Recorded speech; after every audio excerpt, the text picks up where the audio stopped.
Ladies and gentlemen, welcome back to Deal Flow Live. This is the show where we analyze all kinds of business deals.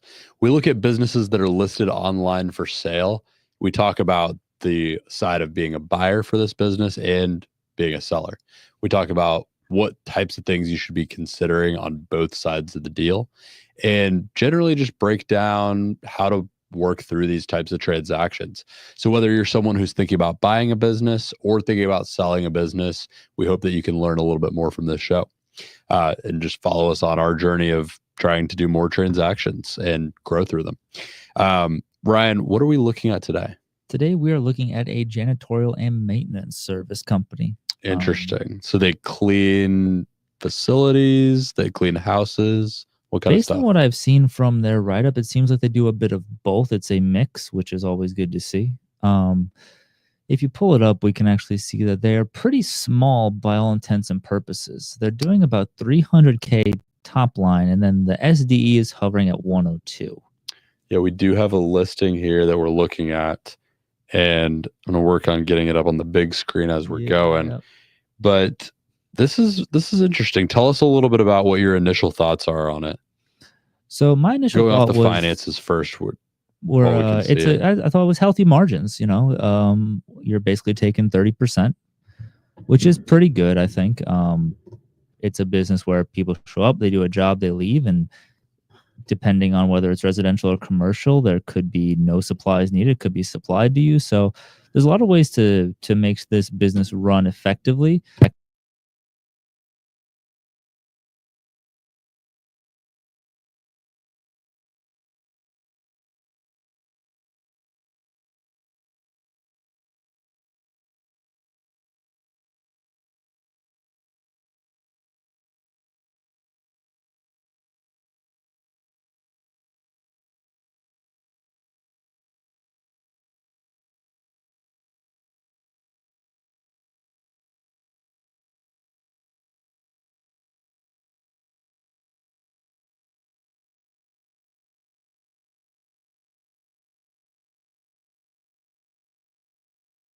How about now? There we go. Okay, we're back. Sorry, folks. We had a little bit of a technical difficulty there. Yeah, we that are was now weird. back on audio.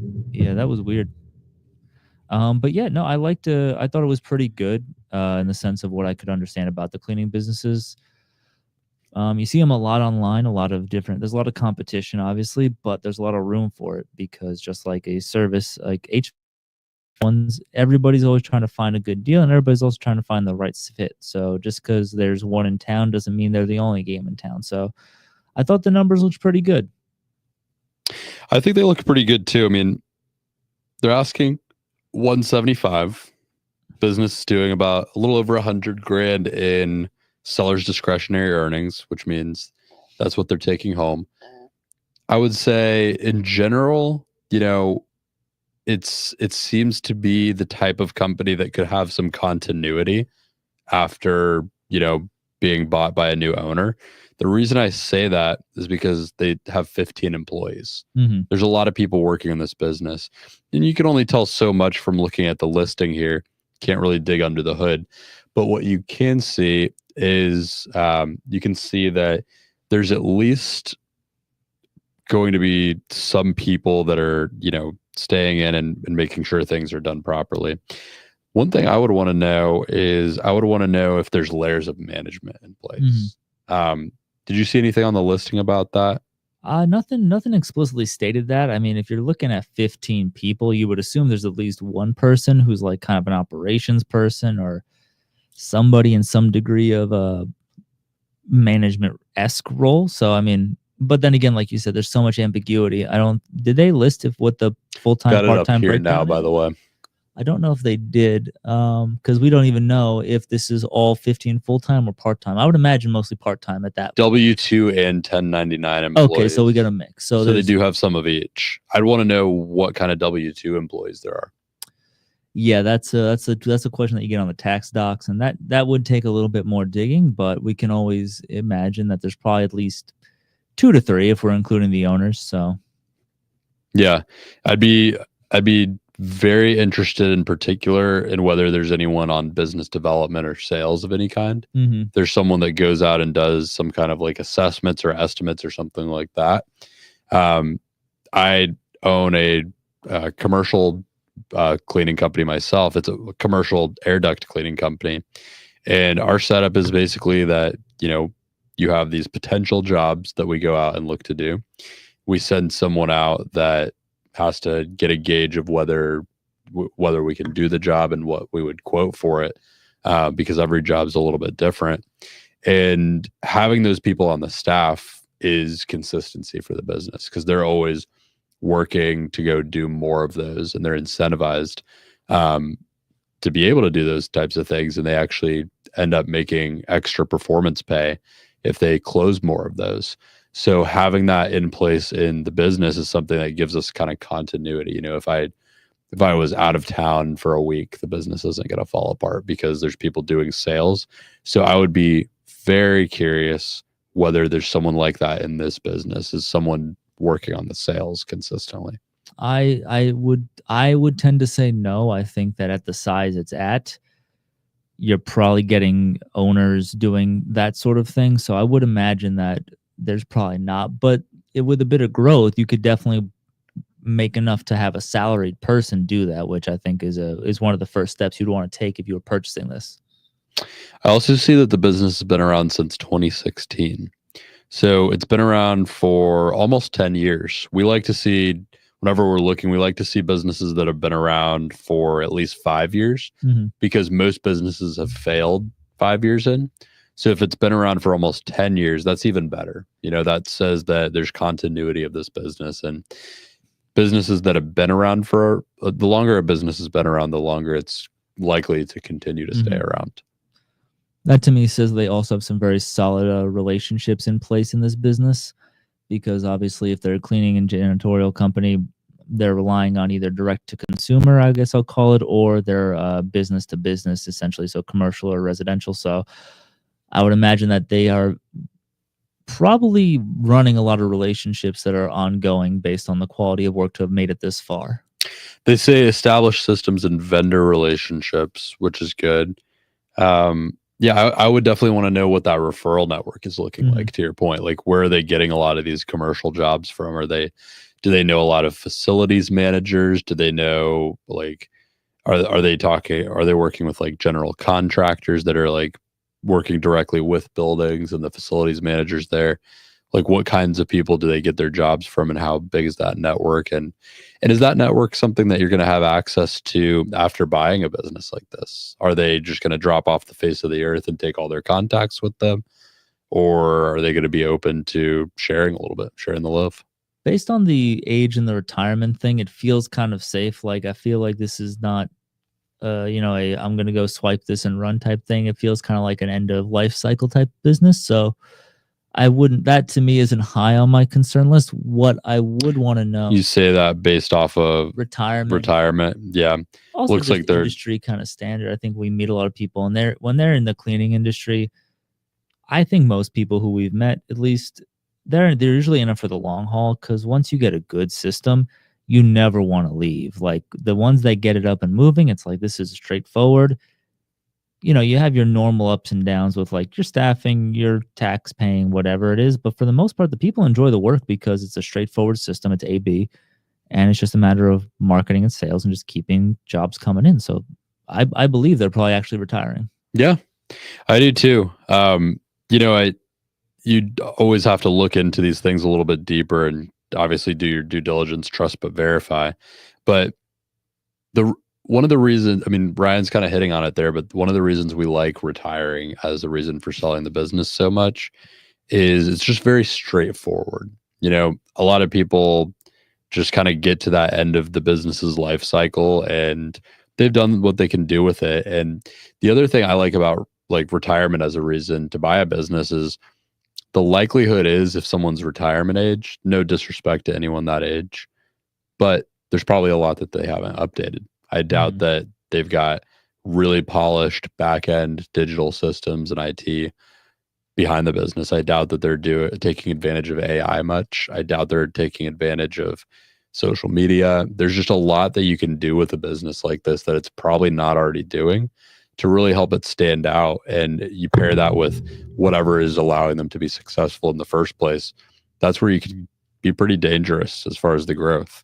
I tend to agree. I feel like when a business like this comes up and we see it, and especially in an industry where people aren't necessarily known to innovate, not for any lack of it, it's just like when you start a business like this, usually it's a couple handshakes and a referral here, a word of mouth there, and all of a sudden you've got business. But I look at all that as massive potential upside, and I'm almost glad they don't do it, because if they did, that would be tacked onto the price. Odds are they'd have even more sales. So that's like kind of a gold mine, essentially, in my opinion. Now, one thing I'll call out here is they say reputation for quality. They're known for reliability, attention to detail, superior customer service. I'd be very curious, and this goes for any residential or commercial services businesses. If I'm ever looking at buying one or getting involved with one, maybe being an owner of one, I always want to know what their online reputation is. So if I was looking to buy this business, I would definitely be digging into their online profile and trying to get in touch with Chris here. I said Chip because he goes by Chip sometimes. We do know him. He's a we've worked wonderful on. man. He is. He's a fantastic broker. Really Yeah. takes the time to work through things and share things with you, and very straight shooter as well. But if I was looking into buying this seriously, which we are, Yeah, actually, I mean, we're definitely this into it. is we don't always say that on the show, but this is one that we're actually seriously pursuing, and already in contact with Chris. But as someone looking into buying something like this, I would be looking to really get a great idea of how many reviews does it have? Are the reviews good? What are they saying about the business? What are they saying about what they like about the business? And if they have a lot of reviews and they give a lot of information about how the business is that something you feel like you can replicate stepping into it? And does it have a little bit of a backbone to rely on in this online world? Does it have something that's going to help you, not hurt you, when you go look for new business? I mean, with businesses like this, like we were saying, with the lack of possible technology, they may not even have a website, or the website may be recent, and or they could just be on Angie's List. Somebody may have added them to Angie's List, or a Yelp review here. So like you might be grasping at straws when you're looking at a business like this, especially in the cleaning space, like we said, where you can just call up some friends, say, hey, I'm a cleaning business now. What do you need work done? And hey, it's word of mouth, a couple business cards exchanged. You've never needed one. So again, we could be, in a situation where we can't find anything about this place, and we just have to say, all right, blank slate. And yes, maybe it is true. I mean, everybody on this place says that they have everybody and their mother has a great business, strong reputation. They're beloved by everybody. That's not always true. So you dig in, you try to find it. But if we dig in more and there's actually some merit to that, we'll find it pretty quickly based on their P&Ls, essentially. It's true. Ryan, altogether, what grade would you give this business as an opportunity? I would give this a solid B to B minus. I think it is a good entry-level business. I think that's simple and straightforward. The employee to sales ratio is a little high, so you got to figure out what's going on there. Like I said, I think it's probably, like they said, W-2s and 1099. Probably so like 80-90% 1099, I would think. So most of your money's probably going to them. But it's a straightforward industry, easy to do. I do think this is going to be one where you have to go in and really modernize it, and be at the forefront of getting those sales moving, increasing revenue, getting everybody who's working there to kind of buy in as well. Maybe they are, maybe they aren't, but more work, more money in people's pockets, kind of restructuring kind of how bonuses could work to make it better for them. And also possibly even trying to find a manager amongst the people who are W-2s. I mean, you're going to be doing some business restructuring in the sense of, like, you're going to be building.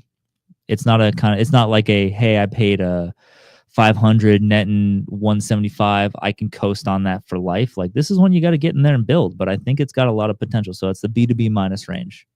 Yeah, I like that. I would give it a B as well.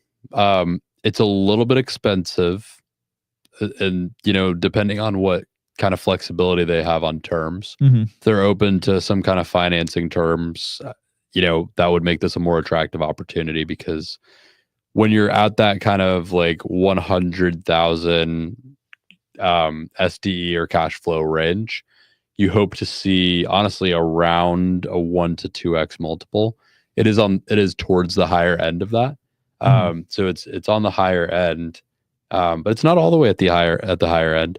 Really just depends on like what kind of flexibility they have for that. I'd want to know, are they willing to carry some of the equity? Are they only looking for a full outright 100% sell off? And if they're not willing to carry equity, why? Like if the reason checks out, totally understandable. But those are the things I would want to be knowing about this. But aside from being a little bit expensive and having, just a little uncertainty around what the terms they're willing to budge on are, the fundamentals of this business are good. Been around for a minute, almost 10 years, good solid team. It looks like of W-2 and 1099 employees. So they're flexible. Could be some people that are able to take a bigger role or move up in the company. And I mean, it's cleaning. Cleaning is a very simple business. When we're talking about buying businesses on this show, like you want a simple, easy business without a lot of technical hurdle. You can very easily hire people for cleaning and have the existing staff help kind of like get them up to speed and trained. And it's not a complicated thing to train. It's not something that requires technical schooling or anything like that, like some other, residential or commercial services businesses. So I like it. I think it's a good business with good bones. Yeah, I think there's a lot of potential in this one. So I say literally a solid B. Things that would bring it to an A for me. Do they have good relationships that they're just not putting in the effort to tap into that could lead to a lot more work? Are any of the employees doing the selling? That would make it an A for me. If one of the employees is doing selling. Things that would make it a C for me, complete lack of flexibility on the financing terms and any kind of terms. If they misrepresented it, it's all 1099, then I'd be a little bit worried about having any kind of like having no leadership whatsoever that was from before the transition. But altogether, I like a B for this. Yeah, I agree. I think there's some points that could bring it up. I think there's some points that could break it down, and you have a couple of each. It might just stay the same. So it'd be a matter of a few more qualifying stuff. But look at Chris with this President's Club member. What a stud. Good for him. What a stud. But yeah, this is a really interesting one. We'll see how it goes. Maybe we'll have some updates for you guys in the coming weeks and months. By the way, guys, we're on Transworld's Business Brokers website direct for this one. BizBuySell is great for just looking at anything and everything that you can post on there. But if you find a good brokerage firm, going direct to the website is going to get you a bit more of a callback if you go direct through them rather than the BizBuySell, because God knows everybody is putting in inquiries and nobody's picking up the phone. So, word of thought, we like Transworld, we like the people who work there, and it's a good business overall. There we go. Well, let's see how it goes. And in the meantime, if you're tuning in, tune in every week right around 6 p.m. Eastern Standard Time for more information like this on businesses that are listed for sale. We want to talk through them with y'all. We want to get your opinion, get involved, let us know what you're thinking. We'll see if we can give you any more information from our experience and let you know what we think. Ryan's looking. I'm just reading that Grant is beloved by everybody. I just saw that. I'll pin that up for everyone. Grant, it is true. You are beloved by everyone. You are very beloved by everyone. So we appreciate you tuning in. Grant is a friend of ours, a friend of the show, friend to all. He says he. He really does say that. It's crazy. He does, yeah, in exact words. So we'll let y'all know if we have updates on how this one goes. But in the meantime, if you guys have deals that you want us to review on the show, we'll do it. We'll let you know what we think. If you want to give us a listing, we'll go through that. If you want to just give us information on an off-market deal you're looking at, open to that as well. And we're looking forward to seeing how the next episodes go. But tune in every week, 6 p.m. Eastern Standard Time. And if you want to find Ryan and I and get in touch, talk about the show, or suggest topics, or businesses to cover. Ryan Santo, MBA on LinkedIn. He's handsome and an MBA. And Brody Vincent, MBA on LinkedIn. Also very handsome and an MBA. And Grant is just handsome. He is. So we'll find you there, and let's do some deals together, everybody. See you next week. See you. Oh, I gotta end the stream before I leave the studio.